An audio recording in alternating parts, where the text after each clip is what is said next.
اور پھر ہر انسان اپنے عمر حیات میں مختلف مراحل میں دیگر لوگوں کا تعاون اور تناصر چاہتا ہے. اسے دیگر جگہوں سے، دیگر اطراف سے سہارے کی ضرورت ہوتی ہے. کوئی بھی انسان جب اپنی عمر کے ابتدائی مرحلے میں ہوتا ہے تو وہ تعاون اور تناصر کا بہت زیادہ محتاج ہوتا ہے. جب اپنی انتہائی عمر کو کوئی انسان پہنچ جاتا ہے تو اس وقت بھی اسے سہارے کی ضرورت ہوتی ہے، اور سہارے کے بغیر وہ اٹھ بیٹھ بھی نہیں سکتا.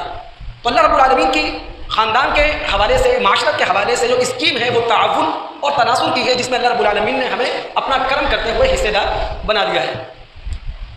مقدس ادارہ خاندان جو وجود میں آتا ہے وہ کئی مراحل طے کرنے کے بعد آتا ہے.